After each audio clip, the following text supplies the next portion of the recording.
Buenos días. Otra pandemia más es el título del mensaje que voy a compartir con ustedes. Fíjense que un comunicado de la ONU asegura que la pandemia de COVID-19 disparó la depresión y la ansiedad en un 25% a nivel mundial. Según la Organización Mundial de la Salud, asegura que la depresión actualmente está afectando a más de 300 millones de personas alrededor del mundo. Conclusión: el COVID, la pandemia del COVID, desencadenó otra pandemia más a nivel mundial. Y esa pandemia es la depresión. No es un tema fácil, pero Dios nos dará gracia para compartirlo. Miren, la depresión en el ser humano, las personas, es una de las afectaciones emocionales del ser humano más antiguas que se conoce. Yo diría que desde que Adán y Eva pecaron, se deprimieron por haberle fallado a Dios. Hipócrates, el famoso médico de la antigua Grecia, en el año 450 antes de Cristo, él acuñó un término que llamó melancolía para enseñar sobre la depresión. Y la definición que Hipócrates le dio a la melancolía es un estado anímico permanente de vaguedad, o sea, como que vaga la mente, como que no se ubica, de tristeza, de desinterés por lo que sucede a su alrededor. Y decía Hipócrates que esto surgía por causas físicas, pero también por causas morales. Pero fue hasta el año 1725, un hombre, un inglés llamado Richard Blackmore, él fue el que acuñó el término depresión. Ese término es el que está vigente el día de hoy para describir este abatimiento del alma que los seres humanos en algún momento padecemos. Algunos otros estudiosos del tema nombraron a la depresión, la llamaron depresión de espíritu, otros le llamaron tristeza del alma.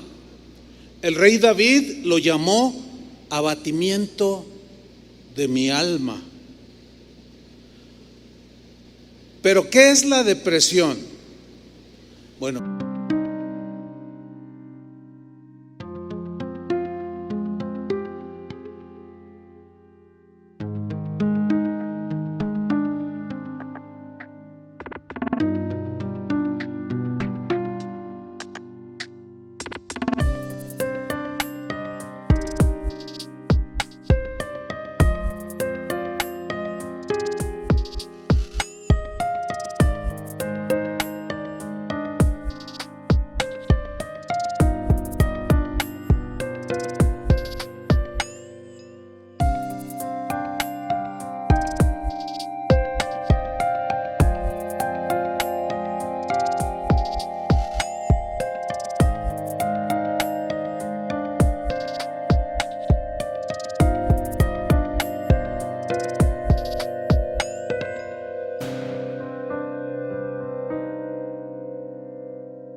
la depresión, su etimología viene del latín depressionis, que significa literalmente hundimiento, pero este tiene un sentido moral, emocional, ¿sí? Pero como somos alma, cuerpo, alma y espíritu y somos inseparables, pues afectan nuestros sentimientos, nuestra alma, pero afectan nuestro espíritu y afectan nuestro cuerpo, todo nuestro ser. La depresión es una perturbación mental, emocional, que invade lo espiritual, por supuesto, y se caracteriza por un estado de ánimo muy bajo, sentimientos de tristeza pero muy profundos, que algunos, hablaba con unas personas hace unos días y decía que estaba deprimido esta persona y decía: yo me sentía morir cuando estuve deprimido, me sentía que me moría. La persona entonces se siente hundida moralmente, emocionalmente. Ahora, los estudiosos han detectado algunos síntomas de la depresión. Voy a mencionar algunos, no todos, son un montón, pero voy a mencionar algunos solamente. Estado de ánimo muy bajo. O sea, estás todo agüitado, así, ahora sí que en mexicano, ¿verdad? Bien agüitado, estoy bien agüitado. Irritabilidad, ese es un síntoma a veces de depresión. La gente se enoja por cualquier cosa, de mecha corta, como decimos, ¿verdad? Enojo, apatía hacia lo que sucede alrededor, profunda tristeza, dificultad para conciliar el sueño o insomnio. Cuesta trabajo dormir. En otros se manifiesta con exceso de sueño, duermen un montón y no se quieren levantar. Otros tienen una disminución del apetito, otros aumenta el apetito. Hay mucho cansancio, falta de energía. El alma de la persona, el espíritu, el ser de la persona comienza a tener sentimientos de inutilidad, se siente un inútil, ¿sí? Sentimientos de culpabilidad incluso, en ocasiones odio hacia sí mismo, hacia uno mismo, inactividad, o sea, no tiene ganas de hacer nada, retraimiento de las actividades cotidianas de la vida, sentimientos de desesperanza, de ansiedad, de abandono, con el típico nadie me quiere, nadie me ama. Y en casos muy extremos, que ya hablaremos más en próximas reuniones, pensamientos de muerte, deseos de morir, y en casos graves, pensamientos de suicidio. O sea, quitarse la vida.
Esos son algunos síntomas.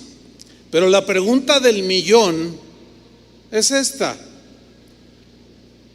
la depresión, la tristeza profunda, el hundimiento moral, ¿puede afectar a un cristiano? O en otras palabras, ¿un cristiano o los cristianos se deprimen?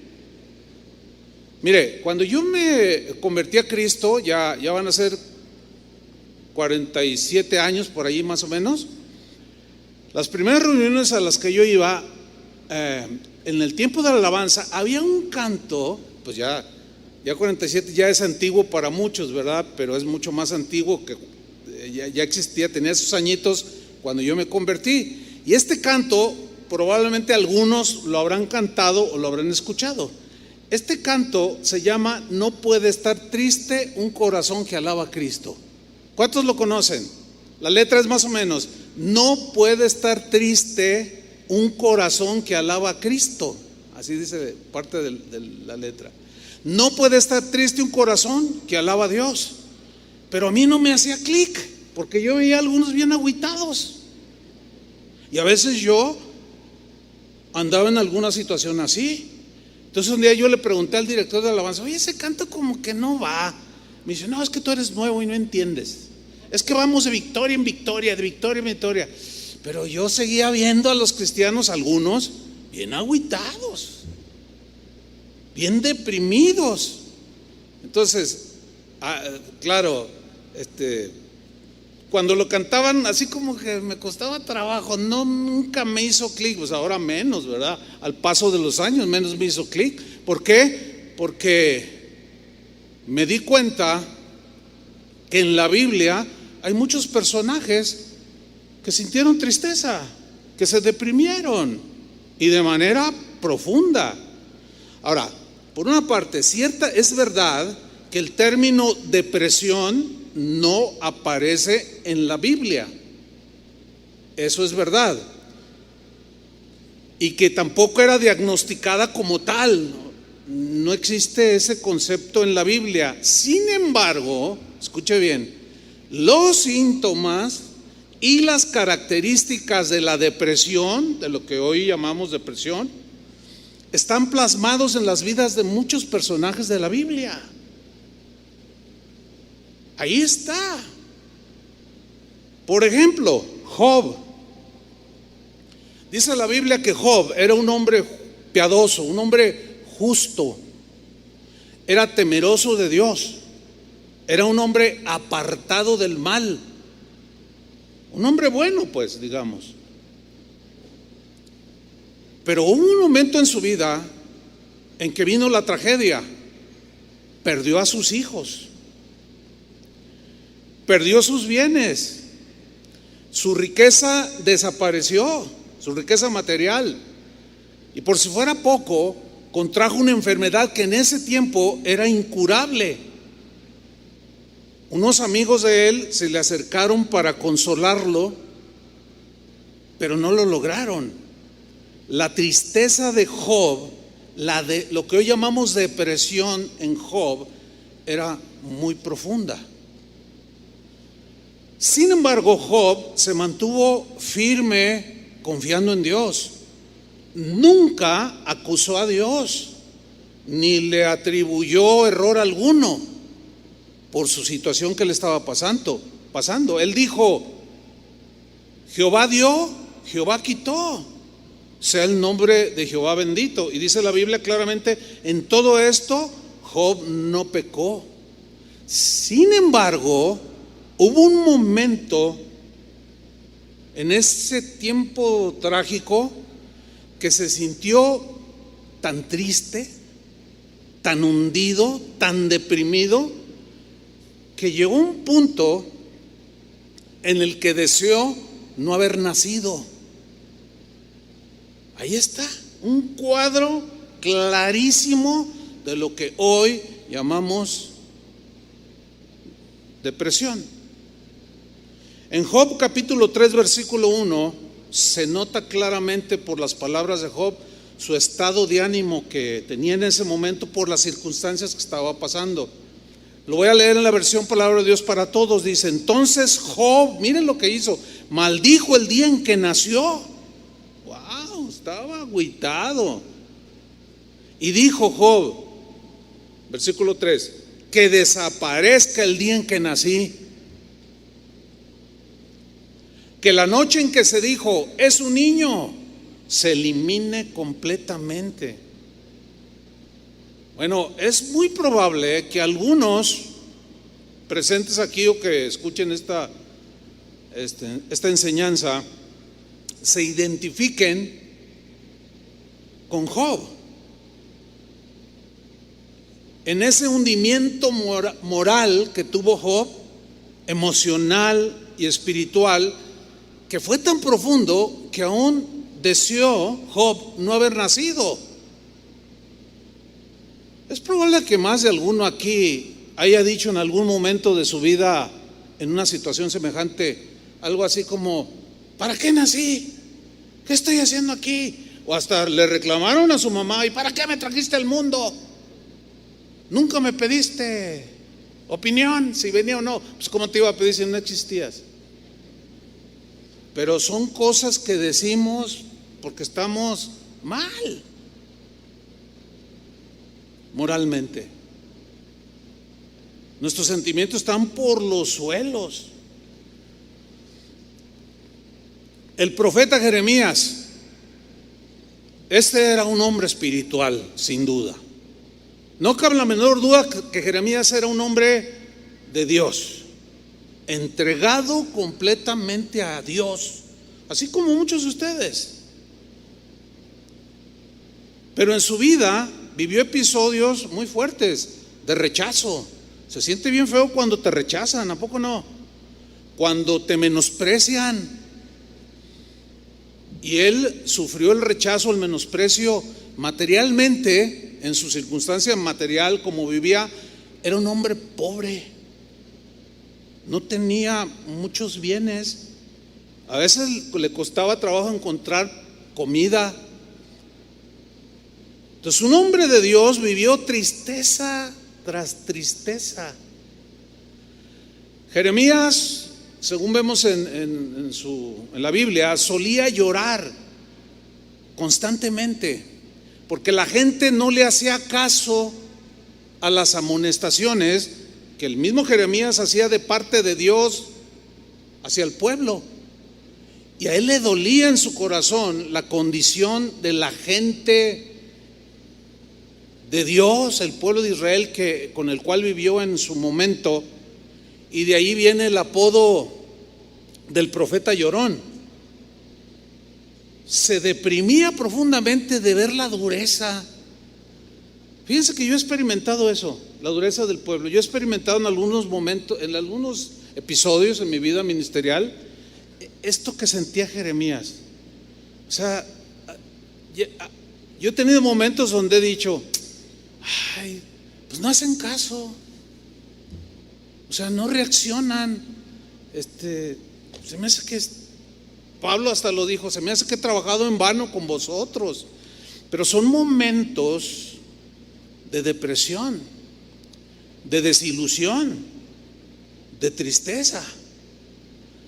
La vida de Jeremías sin duda fue un ejemplo de fidelidad y obediencia a Dios. Sin embargo, como cualquier ser humano, tuvo esos momentos de depresión, de profunda tristeza y aún de angustia. Y al igual que Job, se sintió hundido.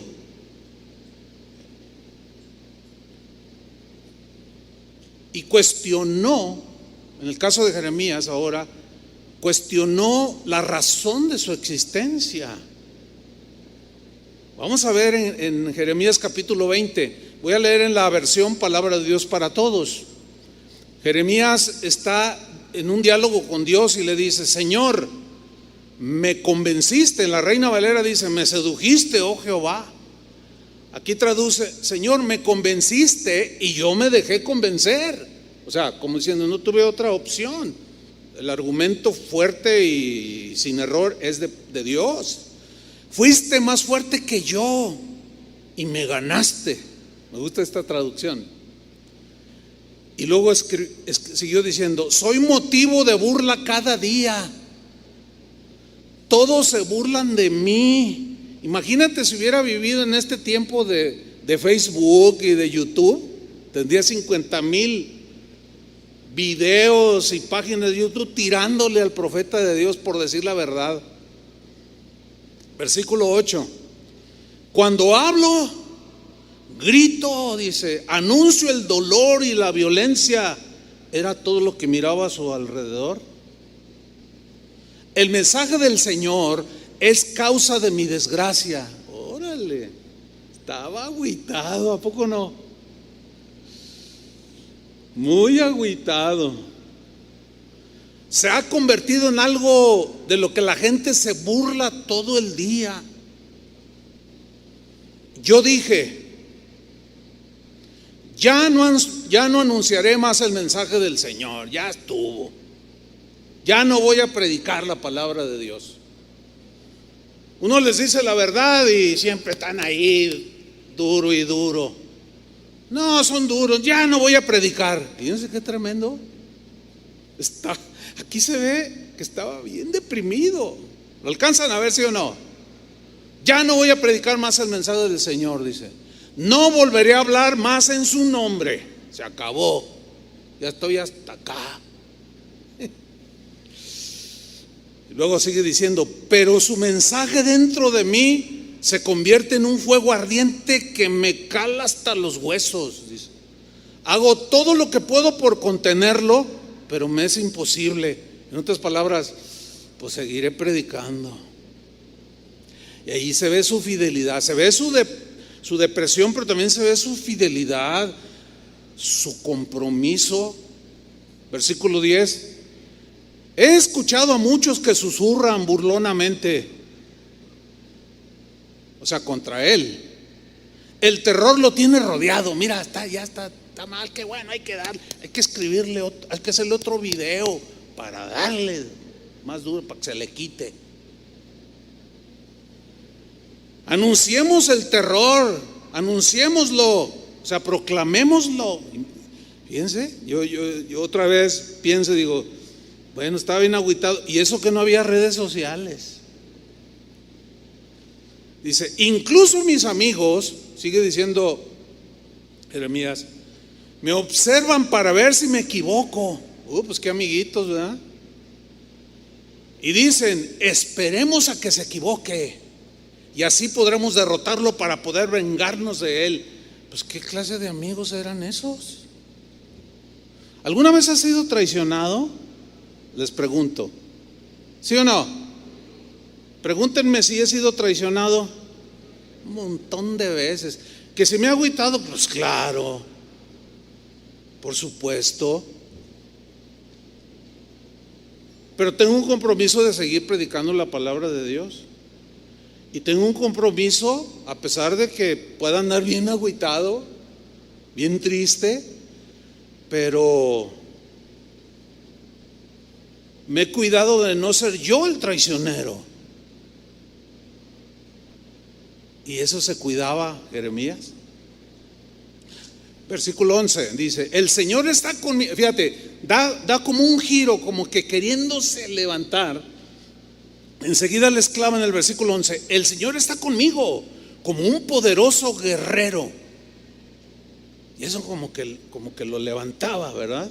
Siguió diciendo, por eso los que me persiguen tropezarán y no podrán ganar. Fracasarán y quedarán avergonzados. Su deshonor será permanente, nunca se olvidará. Señor Todopoderoso, que juzgas lo que está bien, que ves nuestros deseos y pensamientos, déjame ver tu venganza en contra de ellos. Ahí como que estaba, déjame verlos tirados en el suelo, Señor. Fíjense, ¿notan los altibajos?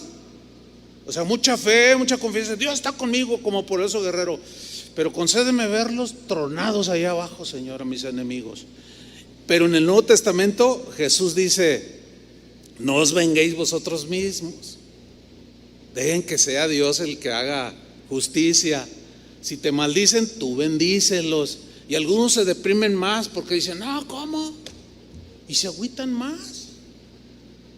Dicen, no, esto es ser cristiano, no, pues a mí el que me la hace me la paga. Déjame ver tu venganza en contra de ellos. Te lo pido porque he puesto mi caso en tus manos. Versículo 13, canten al Señor, alaben al Señor, porque Él salva al pobre del control de los malvados. O sea, está diciendo verdades muy profundas, pero aún así como queriéndose retroalimentar para levantarse, pero sigue en su situación de depresión. Y en el versículo 14 suelta otra vez, habla su estado anímico y dijo, maldito sea el día en que nací. Órale, estaba bien agüitado, bien triste, bien deprimido. como es probable que algunos lo estén, de algunos presentes. Maldito el día que nací, maldito sea el día en que mi mamá me trajo al mundo. ¡Wow! Maldito sea el hombre que hizo sentir feliz a mi papá cuando le anunció: es un niño. Maldito ese día, dice. Que ese hombre sea como las ciudades que el Señor ha destruido sin compasión, que escuche gritos de dolor en la mañana y de guerra al mediodía. Y luego dice en el versículo 7: ¿por qué no me mató en el vientre? Y como dijo Habacuc: ¿por qué me haces ver todo esto? ¿Por qué me haces ver la maldad? ¿Por qué me haces ver la rebeldía del pueblo? Otro que también se agüitó bien tremendo, pero que terminó diciendo: aunque la higuera no florezca ni en las vides haya fruto, aunque falte el producto del olivo y los labrados no de mantenimiento, con todo yo me alegraré en Jehová. Y superaban la depresión. Entonces vemos aquí a Jeremías: ¿por qué no me mató en el vientre? Mi mamá habría sido mi sepulcro y yo nunca habría salido de su vientre. ¿Por qué tuve que salir del vientre de mi madre para ver todo este dolor y sufrimiento y para pasar lleno de vergüenza el resto de mi vida? Esto es lo que los estudiosos de hoy de la medicina llaman una profunda depresión. Elías, otro hombre de Dios, un profeta que oró para que lloviera, ¿y qué creen? Llovió. O sea, era un hombre de fe. Después oró para que la lluvia se detuviera y la lluvia se detuvo. Elías fue uno de los que se transfiguró junto con Moisés cuando estaba Jesús con Pedro. O sea, un hombre que está dentro del judaísmo, del pueblo judío. Elías y todos estos hombres que estoy mencionando son los héroes, por decirlo de una manera. Bueno, el Señor le había dado una victoria tremenda a Elías sobre los profetas de un dios falso llamado Baal. Ustedes conocen la historia. Dios se reveló a él, lo apoyó y se reveló como el único Dios verdadero. Elías le pidió a Dios que mandara fuego del cielo y consumiera un holocausto para que demostrara que era el Dios verdadero, y Dios se lo concedió. Y Dios envió fuego del cielo. Entonces los profetas de Baal quedaron en vergüenza y Elías los exterminó. Inmediatamente de esa gran victoria, la esposa del rey Acab, rey de Israel, llamada Jezabel, una mujer maligna, amenazó al profeta Elías de matarlo. ¿Qué hizo Elías? Fíjate, después de una gran victoria, Elías, temeroso de la amenaza que hizo esta sicaria, salió huyendo. El temor lo envolvió y salió huyendo. Y se fue caminando todo un día, hundido en una terrible tristeza. La depresión, el hundimiento moral había llegado después de una gran victoria. Ya hablaremos un poco más de eso en otra reunión. Pero vamos a leer algo de este episodio de Elías en 1 Reyes 19:1.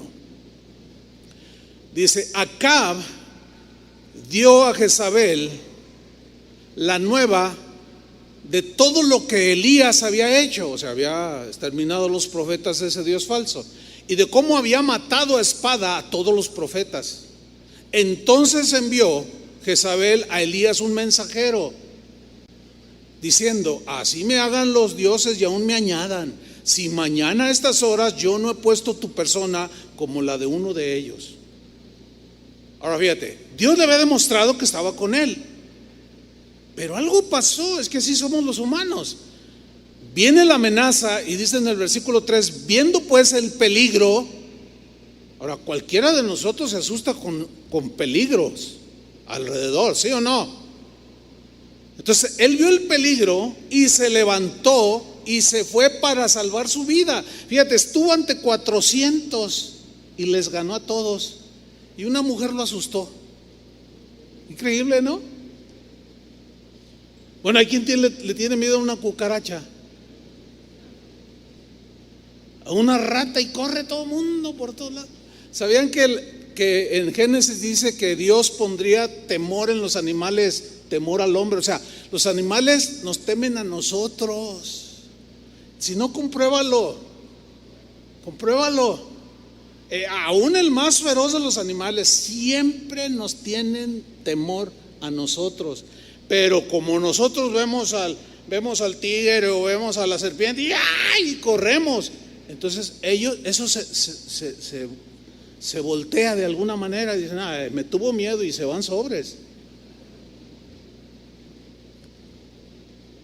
Entonces Elías, este profeta, ve el peligro y se levanta para huir, para salvar su vida, y vino a Bérseba, que está en Judá, y dejó allí a su criado. Ahora fíjense el versículo 4. Y él se fue por el desierto un día de camino, es decir, todo un día caminó. Yo no sé cuánto aguantes tú caminando, pero vamos a suponer que caminó entre 8 a 10 horas. Yo pienso que sí se debe haber cansado, ¿no? Pero era tal el miedo que no se detenía. Y mientras más alejado de esa mujer él se sentía, a lo mejor se sentía más seguro, pero resulta que no fue así. Algo en su mente, en su espíritu, en su alma estaba gestándose. Dice que él se fue por el desierto un día de camino y vino y se sentó debajo de un enebro, un arbusto, allí bajo la sombra. Pues ya cansado, ya no podía más. Se sentó allí bajo este enebro y deseando morirse. Yo no sé cuántos de ustedes han deseado en algún momento de su vida morirse, pero eso es muy humano. Dijo: basta ya, oh Jehová. Igual que Jeremías, algo parecido con Job. Basta ya, oh Jehová, quítame la vida, dice. Bueno, aquí vemos que le dice a Dios: quítame tú la vida. O sea, él entendía que Dios es el que da la vida y solo él podía tomarla. Él nunca pensó en suicidio, tampoco Job, tampoco Jeremías. Judas sí, que también se deprimió después dice que arrepentido devolvió las piezas, las 30 monedas que le habían dado a cambio de traicionar a Jesús. Y dice que arrepentido fue y se ahorcó. O sea, ese arrepentimiento era un remordimiento, era un sentimiento de culpabilidad que lo deprimió a un nivel tan bajo que él sí se quitó la vida. Pero ya hablaremos luego de eso, un poco más. Pero aquí vemos pues al profeta, otro hombre de Dios: basta ya, Jehová, quítame la vida, pues no soy yo mejor que mis padres. Quítame la vida, ya no puedo más. Profunda depresión. David, otro hombre de Dios, el cantor de Israel, que escribió la mayoría de los salmos que están en la Biblia, salmos que cuando los leemos levantan nuestro ánimo, pero también nos identifican con un hombre de carne y hueso como lo fue este rey de Israel. A pesar de ser un hombre conforme al corazón de Dios, tuvo episodios en su vida muy difíciles. Tuvo eventos, vivencias que lo llevaron a deprimirse profundamente. David conoció los abismos profundos de la depresión. Él fue perseguido de manera despiadada por un rey celoso llamado Saúl. Ustedes conocen la historia.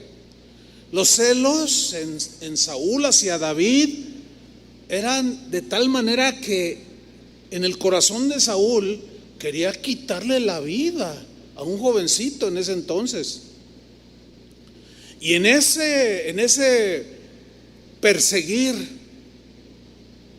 a David para asesinarlo, coincidieron en una cueva. Pero Saúl estaba dormido y David lo tenía a merced para cortarle la cabeza.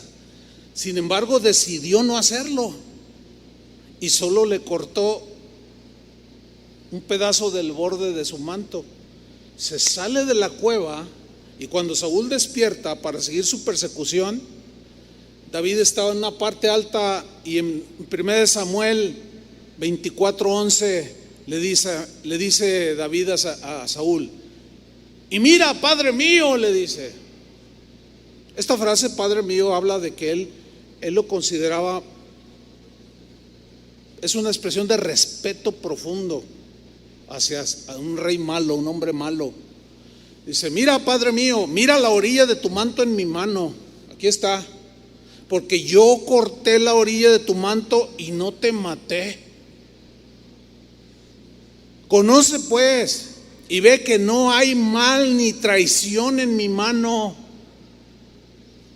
No he pecado contra ti. Sin embargo, tú andas a casa de mi vida para quitármela.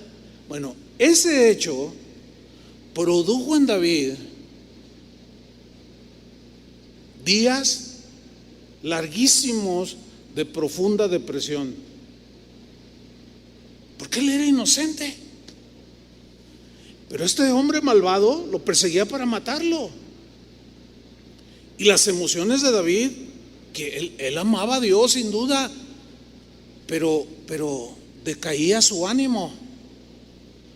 David solía quejarse ante Dios, nunca se quejó de Dios, pero sí iba ante Dios y se quejaba de lo que él vivía alrededor. Por ejemplo, en el Salmo 142, si lo alcanzan a poner en la pantalla, Salmo 142, versículo 2, David dijo de esta manera: delante de él, o sea, de Dios, expondré mi queja. Delante de él manifestaré mi angustia. Ahí está. Cuando mi espíritu se angustiaba dentro de mí, ¿mi espíritu qué? Se angustiaba dentro de mí. Tú conocías mi senda. Estoy en el versículo 3, Salmo 142, 3. En el camino que andaba me escondieron lazo para hacerme caer. O sea, se refiere a la persecución de Saúl.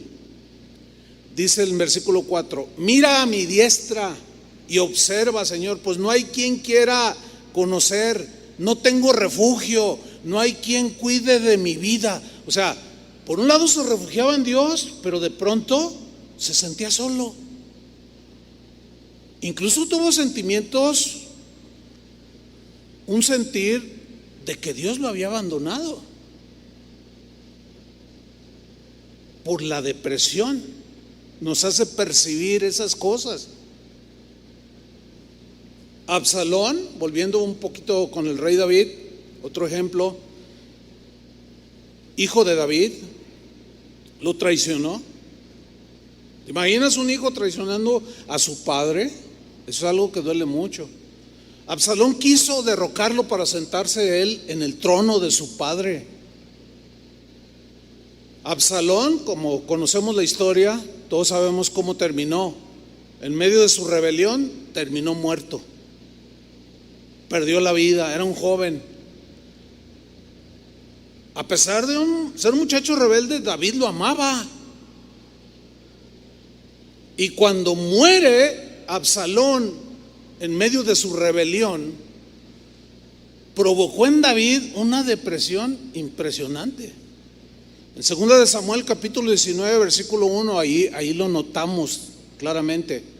Dice que dieron aviso a Joab, que era un general de David: he aquí, el rey llora. Le dijeron a Joab. ¿Qué estaba haciendo David? Llorando. ¿Por qué estaba llorando? Porque estaba haciendo duelo por Absalón, que a pesar de que lo traicionó, le volteó al pueblo e hizo que lo nombraran rey en lugar de David, en el corazón de su papá, de su padre, el mismo David. Es muy difícil que un padre termine odiando a su hijo y le aguanta todo o muchas cosas.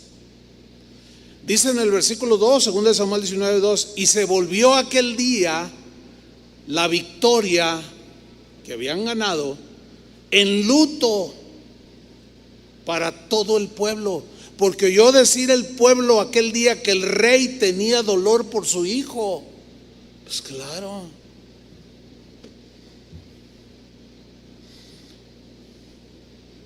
Yo he escuchado a cristianos que dicen: no llores, ¿para qué lloras? Dios está contigo. Pero es que se murió mi papá. Pero ya está con el Señor, ya, sí, cálmense. Ya estarás tú en alguna situación así. O sea, tenemos que ser empáticos. Ser empático es como ponernos en las botas de esa persona, en lugar de esa persona. Miren, ese espíritu triunfalista de muchos cristianos: ¿cómo estás? Victoria, gloria en gloria. Y siempre usan un lenguaje así como muy triunfalista, pero son unos derrotados y tienen unos agüites. Muchos terminan hasta abandonando a Dios en medio de esa depresión. No, tenemos que estar conscientes que somos seres humanos. Entonces dice: el rey tiene dolor por su hijo y está llorando. Pues ¿qué esperaban? Oiga, ayer una familia de aquí de la congregación perdió a su hijo, antier, un hijo de 19 años. Ninguno cometa una indiscreción de: ¿para qué llora, hermano? Cristo está en control de todo. Hermanos, hay que tener ese sentido común y dejemos el triunfalismo a un lado y ubiquemos en las realidades de las cosas. La Biblia no esconde absolutamente nada en cuanto a las reacciones que tenemos aún los cristianos, los hijos de Dios. Pero sigo leyendo, versículo 3. Y entró el pueblo aquel día en la ciudad escondidamente, como suele entrar a escondidas el pueblo avergonzado que ha huido de la batalla. Mas el rey, cubierto el rostro, imagínenselo, hagan una imagen en su mente, clamaba en alta voz: hijo mío Absalón, Absalón, hijo mío, hijo mío. Wow, estaba bien triste, bien deprimido. ¿Qué hacer en casos así? Mira, algunos dicen: ¿qué le digo? ¿Qué le digo? Mira, lo mejor es no decir nada, muchas veces. Simplemente llegar con el que está en duelo y abrazarlo y no decir nada, porque algunos dicen: ay, me ha tocado, pues una de las funciones de los pastores es casar gente, entre otras, casar jóvenes, parejas, pero también sepultarlos a ustedes. Y he visto cada caso bien triste, hermanos. Yo a veces nomás así una señal: cállate, hermano. Muchas veces queriendo ayudar regamos todo por todos lados. Es terrible. No, tenemos que ser prudentes, tratar de sentir lo que está sintiendo la otra persona. Fíjense que hace como 3 semanas, de ahí surgió este mensaje. Tengo 3 semanas trabajando con este tema, porque de pronto empecé a sentir ese agüite y yo: Señor, pero a ver, y empecé a examinarme y el Señor, fíjense cómo funcionó. Me dijo: no es que te estoy haciendo sentir a ti lo que muchos de mis hijos ahorita están sintiendo. Entonces yo capté inmediatamente: Ya sé por dónde. ¿Quieres que comparta de esto? Exactamente. En cuanto empiezo a estudiar todo, se me fue eso. Pero yo lo sentí. Esto es algo espiritual. Porque sin duda que hay gente deprimida. Algunos perdieron sus trabajos. Otros, el aislamiento por la pandemia los descontroló sobremanera. Fíjense qué reacciones tan diferentes. Otros hablan de que qué bendición fue para mí la pandemia. Pero si tú ves a alguien que no está en la misma condición, así, no, para mí fue una bendición porque me reencontré con la familia. Pero no siempre, no todos manejamos las cosas igual. Entonces, si tú escuchas a alguien que dice, no, es que yo estoy bien agüitado porque es que ahí confinado y mi trabajo, ay, no es para tanto, ¿qué? ¿Dónde está la fe? Sí, tranquilo. Es que no todos procesamos igual. Hay gente más fuerte que otra y hay otros que son más débiles. Y la Biblia dice que sostengamos a los débiles. Entonces ahí está David bien triste por su hijo. Entonces vemos a través de estos pasajes que acabo de leer que hay distintas razones, circunstancias tan diversas por las que los cristianos pasamos y que en algún momento, en algunas de estas circunstancias que vivimos, podemos caer en una profunda tristeza, en una depresión, ¿sí? Como ya vimos en el caso de David, la pérdida de un ser querido, de alguien cercano como tu padre, tu madre, un hijo. Bueno, hay gente que se repone más rápido que otros. A los 3 meses ya están bien sólidos. Otros pasa un año y los ves, ¿cómo estás? No, pues es que, hermano, ánimo. Mira, el Señor te va a fortalecer. Déjame orar por ti. Porque todos procesamos diferente. La pérdida del trabajo es otra razón en la que provoca que algunos entren en esas etapas de profunda tristeza y depresión. Problemas matrimoniales, que hay casos que llegan al divorcio y esto deprime a las personas. Temores, fracaso en los negocios, desprecio, rechazo de los demás, burlas, calumnias, bullying que le llaman, ¿no? El estar ahí burlándose, pobreza, falta de recursos económicos, enfermedad o enfermedades y mil razones,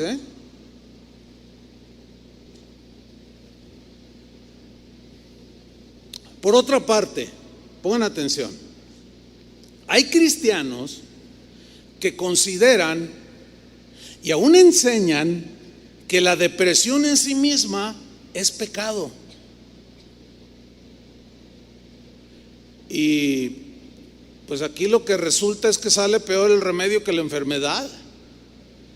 ¿Por qué? Porque este concepto erróneo ha hundido más a los que están en depresión. Yo tengo algunos amigos que son predicadores, algunos son teólogos y conozco muchos predicadores. Y el otro día estaba escuchando, hace un tiempo estaba escuchando a uno que es un hombre muy respetado, es un hombre entendido en la palabra. Y yo estaba escuchando un mensaje, su tema no era la depresión, pero algo mencionó de la depresión. Dice, sin embargo, dice, aquel que se deprime está pecando porque la depresión es un pecado. Y me brincó y dije, no, ¿cómo va a ser la depresión pecado?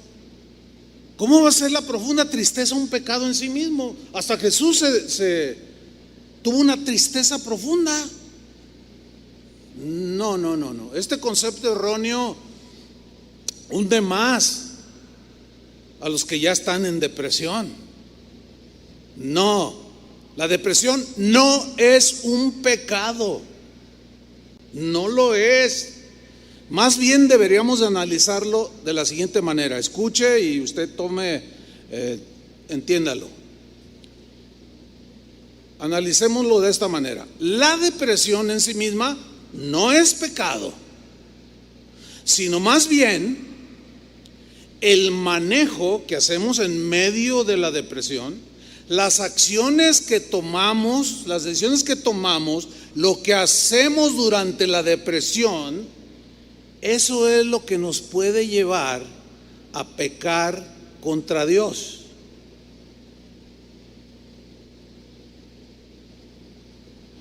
Jeremías, maldito el día que nací. Ese ya la depresión, o sea, la acción que tuvo él rebasó, porque Jesús, ya hablaremos un tema exclusivo en las tristezas de Jesús, y él tuvo momentos de tristeza muy profundos, y sin embargo, bueno, como hombre, para identificarse con nosotros, él padeció en todo, dice la Biblia, pero sin pecado. Entonces podemos aprender de él. No, la depresión en sí misma no es pecado, sino lo que hacemos cuando estamos deprimidos.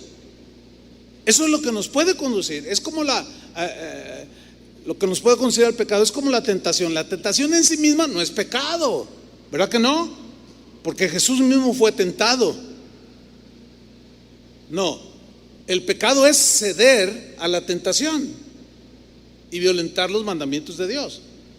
Entonces, en ese mismo pensamiento es que la depresión, el entrar en tristeza profunda como David, pues ¿cómo estaba pecando David? Porque estaba bien agüitado y triste y hundido, porque lo perseguía Saúl. No, ¿cómo va a ser pecado eso?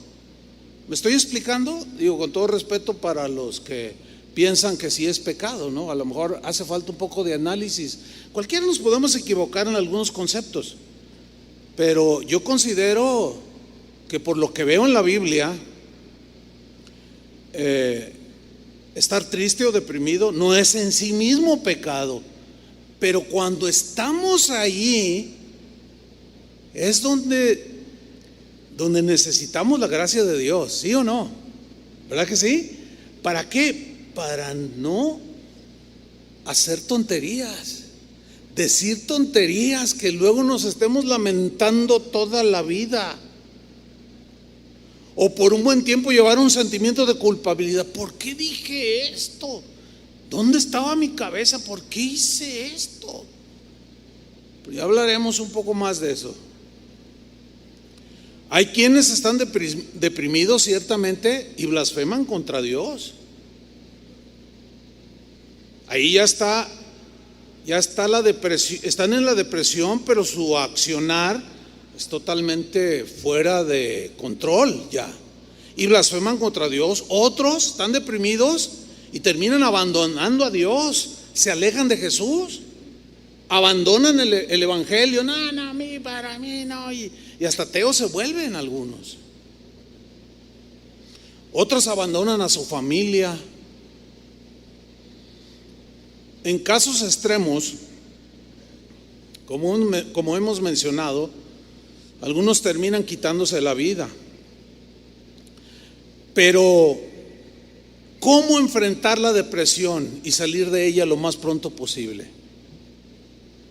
Voy a mencionar tres remedios, voy a llamarlo así, bíblicos, para enfrentar la depresión y salir de ella lo más pronto posible. El primero está en Santiago, capítulo 5, versículo 13. ¿Qué hacer cuando estás deprimido, triste? Dice Santiago: ¿está alguno entre vosotros afligido? Haga oración. Ahora, yo quiero poner énfasis en la palabra afligido, porque la palabra griega que se traduce por afligido también se puede traducir por sufrimientos, penalidades.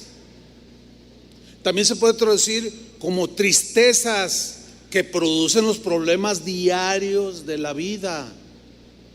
A ver, hay que volver a leerlo. ¿Está alguno entre vosotros sufriendo por alguna situación? ¿Se le murió un ser querido? ¿Está alguno entre vosotros afligido? ¿Está muy triste? está angustiado, está deprimido porque lo despidieron del trabajo, ¿qué hay que hacer? Dice Santiago, haga ¿qué? Oración. Pero es que no tengo ganas. Si cuando están bien las cosas algunos no tienen ganas, pero ahí es donde lo aprendido a través de del tiempo que tú tienes de cristiano es lo que vas a pedirle la gracia de Dios que te dé la fuerza para ponerlo por obra. No es de sentir, es que lo haces porque así instruye Dios. ¿Cuál es la razón de tu tristeza? No, pues ora. Mire, hay gente que dice, pastor, yo quiero un consejo. Fíjese que dice, pero no me diga eso simplón, esas respuestas simplones desde que ore. Le llama simplón a lo que el Espíritu Santo inspiró para escribir, hermanos, por favor. Yo sé que algunos están deprimidos, pero no exageren. No ofendan a Dios diciendo eso simplón.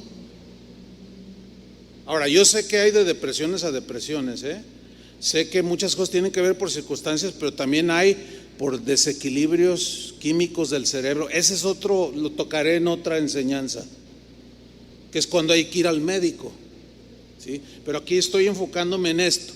¿Está alguno sufriendo? ¿Está triste? ¿Está con penalidades?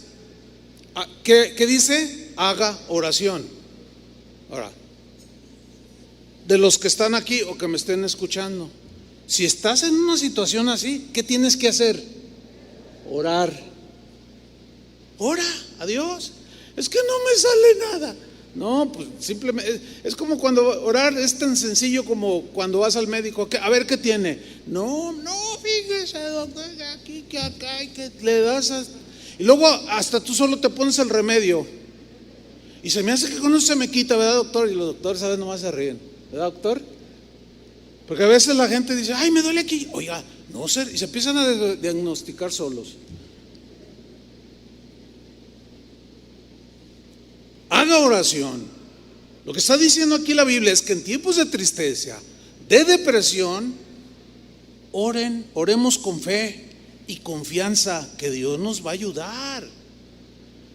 Nos va a ayudar a sobreponernos para salir pronto de ese estado de tristeza y de depresión. Número 2, meditar en la palabra de Dios. Pero esta meditación tiene la idea de reflexionar. Reflexionar es detenerte en lo que estás leyendo y analizar cada palabra, cada frase, cada oración. No como eso de que yo sé que tiene buena intención esos programas de lea la Biblia en un año, tantos versículos de tantos libros y ya la lees en un año. Entonces dices, te levantas en la mañana y Salmo 23, al Señor me pasó nada, ya cumplí. Nada que ver. Fíjate, a medida que pasa el tiempo tú vas desarrollando esta capacidad de reflexionar lo que lees. Hay veces que yo cuando leo la Biblia, pues todos los días normalmente la leo, ¿no? Pero a veces me quedo en un versículo por 2-3 horas.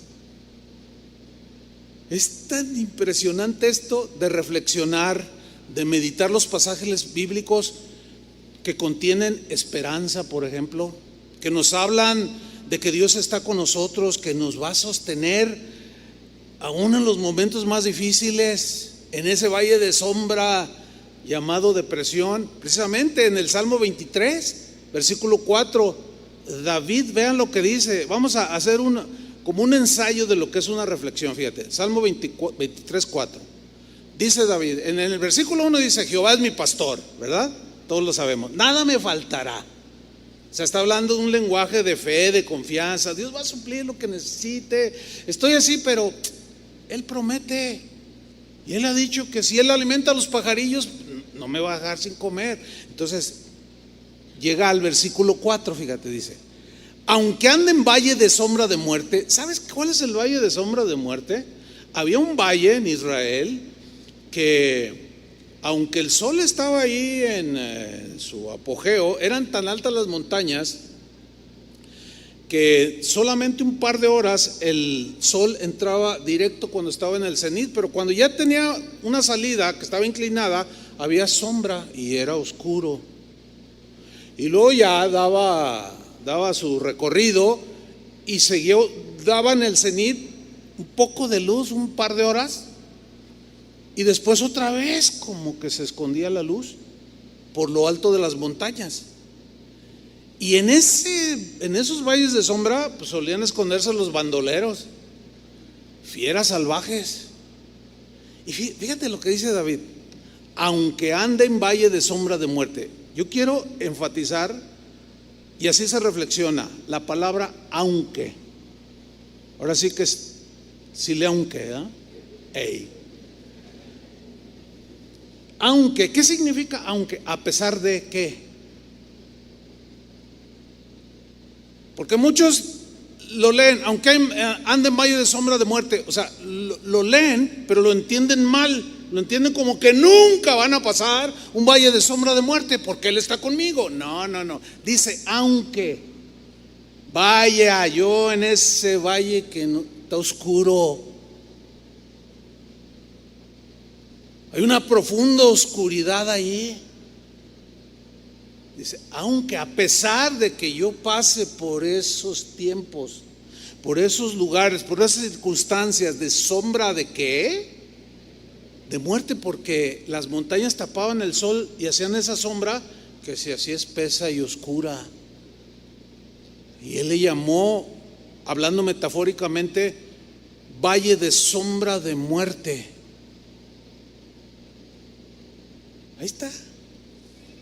Dice, pues aunque vaya yo allí, dice, atravesando ese valle de sombra, no temeré mal alguno. Y luego dice la razón, porque tú estarás conmigo. ¿En dónde? En medio de ese valle de la depresión.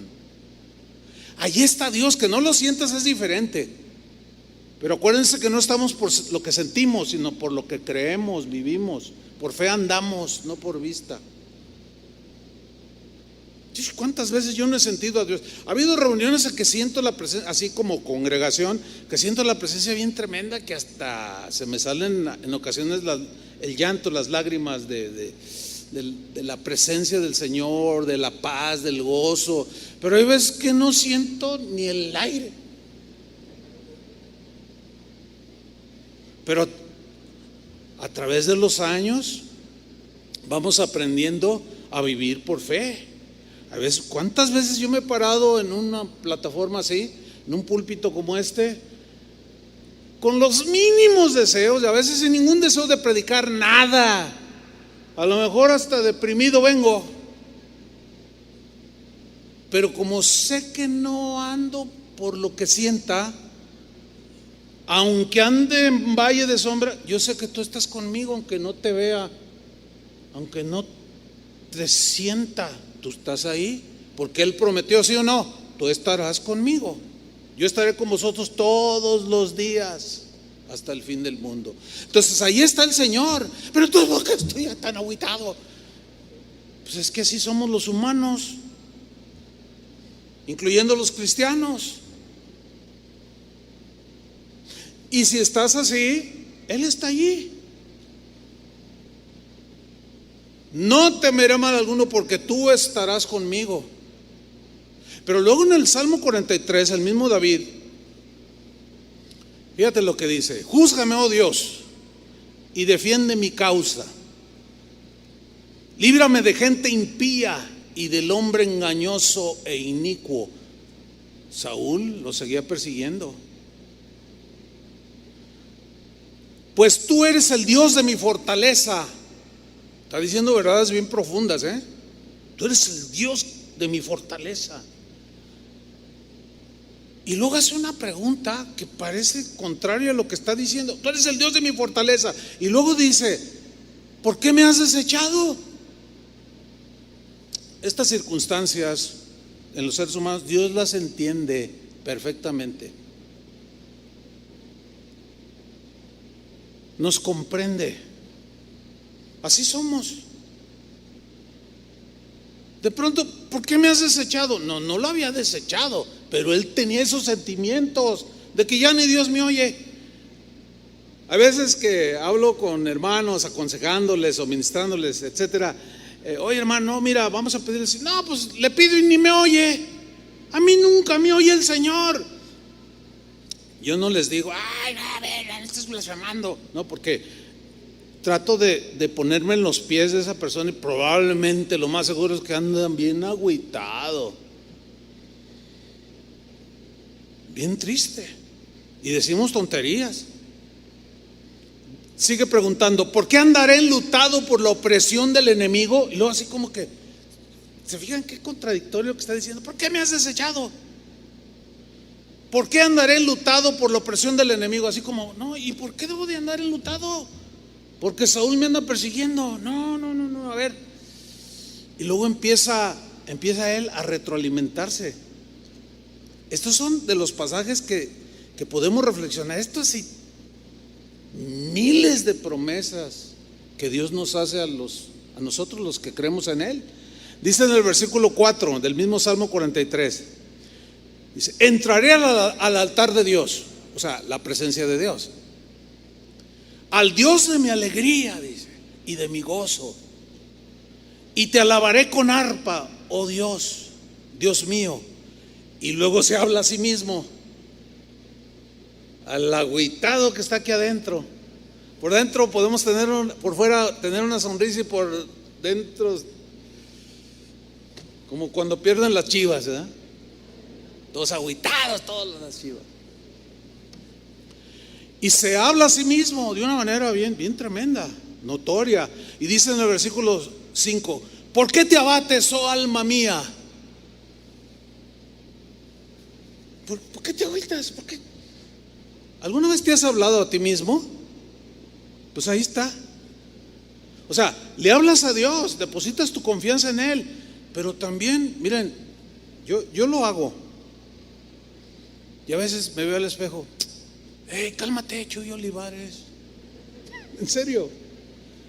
A ver, hey, bájale. Sí, le bajo. Sí, así, bájale. Ánimo, el Señor tiene todo en control. Pero es que ya estoy bien, ya es mucho lo que se pasó allí en lo que publica. Pero cálmate, sí, cálmate, Chuy Olivares. Si me vieran y grabar, bueno, no, iba a decir que le dijera, que le voy a decir a mi esposa, grábame, pero no. O sea, hablándome a mí mismo. Hay veces que despierto. Hoy no fue el caso, pero a veces me pasa los domingos, ¿no? Yo despierto a las 5 de la mañana y a veces no tengo ganas de levantarme. O sea, abro los ojos, ya es un relojito, ¿verdad? Ya sé la hora que es. Pero a veces, pero luego me hablo a mí mismo. Ya, calma, órale, para arriba. Sí, levántate, Chuy, ándale, órale. Y si algo sucede y si produce el ordenarle a tu alma, hey, vamos, sobreponte, Dios está contigo, Dios te va a apoyar, no tengo ganas, órale, levántate. Y me levanto y algo espiritual sucede, hermanos, y emocional también, por supuesto. Somos seres espirituales, pero somos emocionales también. Y David decía, entraré al altar de Dios, al Dios de mi alegría. ¿Por qué te abates, oh alma mía? ¿Y por qué te turbas dentro de mí?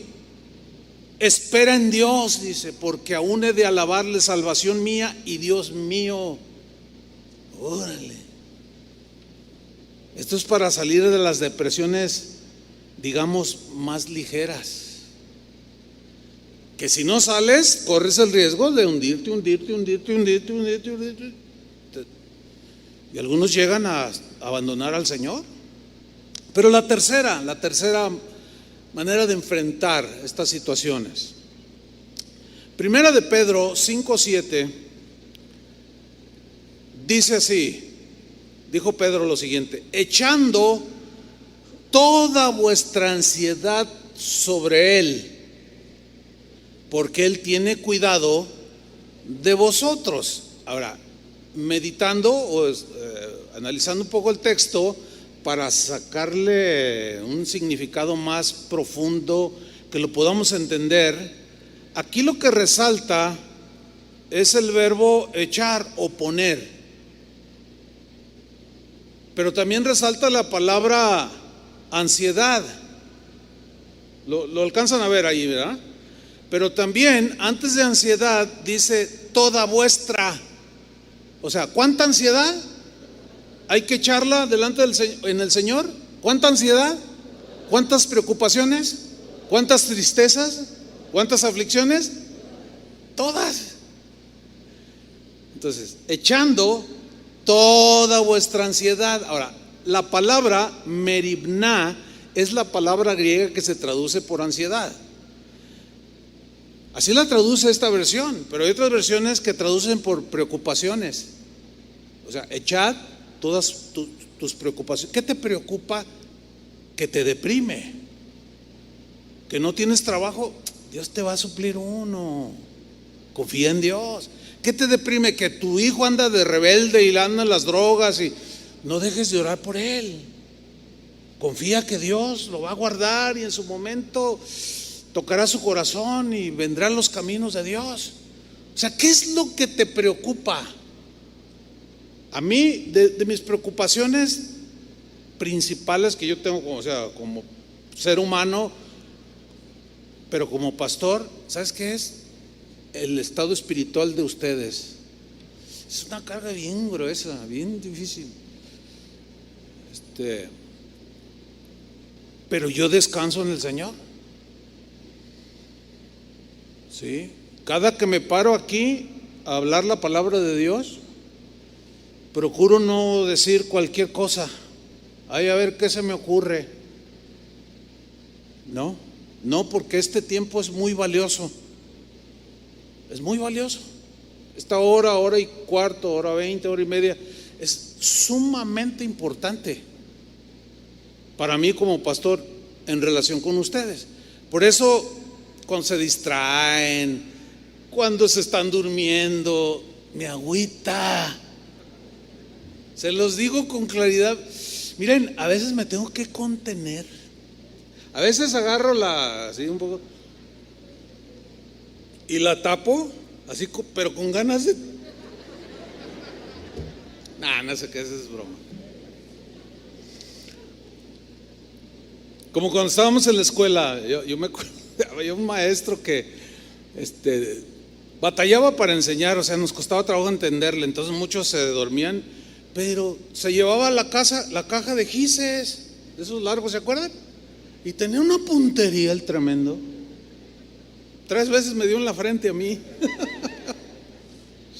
Dice, echando toda vuestra ansiedad, tus preocupaciones, tus aflicciones, aquello que te deprime, que te lleva a la tristeza. ¿Qué tienes que hacer? Echando, poniendo todo eso sobre Él. ¿Se acuerdan lo que dijo Jesús? Vengan a mí los que están trabajados y cargados. ¿Por qué lo dijo? Porque Él sabe perfectamente que cuando vamos a Él descansamos. Pero cuando no vamos a Él y seguimos con nuestros rollos, y en este caso que nos deprimen, estamos todos agobiados y cargados. Y nunca se me olvidará cuando yo le decía al que fue nuestro pastor y tutor por toda la vida, el hermano Pablo, que ahorita goza de la presencia de Dios. Nunca se me olvida este episodio, yo lo he contado en otras ocasiones. Una vez viajando con él, viaje largo, 10 horas, sin parar, nomás a tomar gasolina. Un día, siempre ese hermano iba cantando, siempre de buen humor, así. Y un día le dije, oye hermano, usted no tiene aflicciones, ¿verdad? Usted no tiene así momentos. Y volteó, y yo iba de copiloto, y se empezó a reír, ja, ja, ja, ja, oh, hermano. Y yo, hermano, pues, dice, le digo, es que no se le nota. Porque él me dijo, tengo más que tú y ni te imaginas, 50 veces más que tú.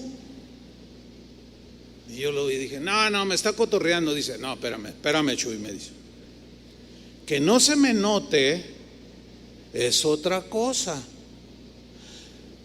Porque he aprendido a descansar en Dios. Y eso es lo que tú tienes que ir aprendiendo. Dice, mira, yo no puedo con toda la carga de escuchar a las personas que a aquel se le murió el hijo, que a aquel le dio COVID, está muriendo, que aquel perdió el trabajo, que aquel engañó a su esposa. ¿Se imaginan toda esa basura? ¿Quién la aguanta? ¿Qué ser humano aguanta eso?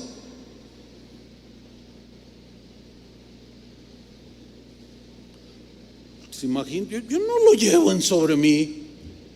No, ya me hubiera muerto, hermanos. De verdad. De hecho, hay pastores. Una vez fui a predicar a una iglesia en Oaxaca y llegué y me recibió la esposa y su hija, y la esposa del pastor y su hija.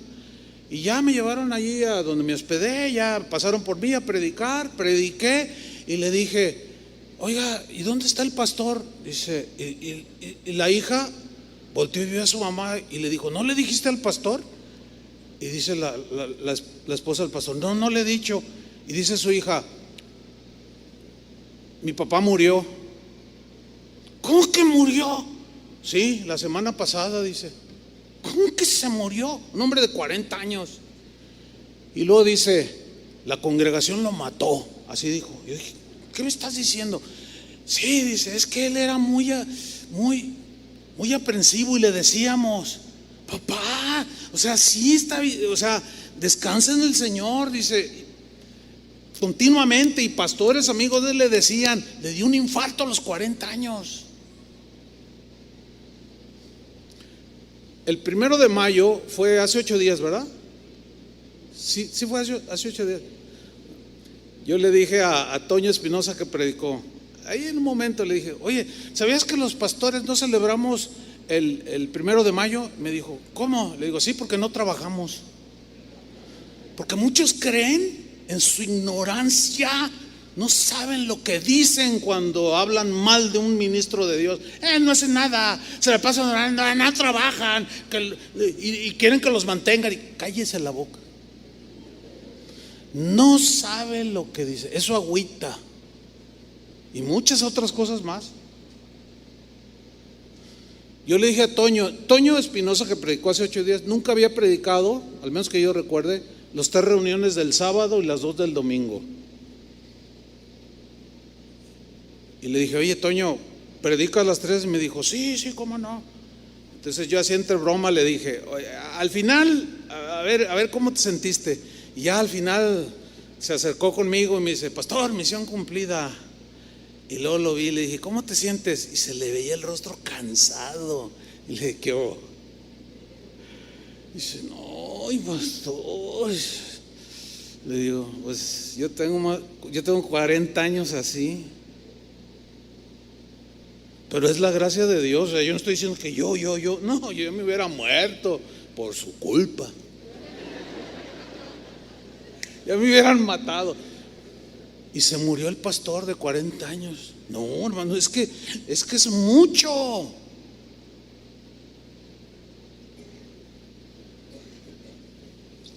Malas noticias. Últimamente hay una encuesta que habla de más de 500 pastores al mes están abandonando sus congregaciones por depresión. Algunos se han suicidado, hágame el favor. O sea, no los juzgo ni nada, ni Dios me libre, pero algo pasó allí. Y la Biblia nos da la respuesta, hermanos, echando toda vuestra ansiedad sobre Él. ¿Por qué? Porque Él tiene cuidado de vosotros. ¿Qué vas a hacer con todo aquello que te deprime, te aflige, te da tristeza? Deposítalo en Él.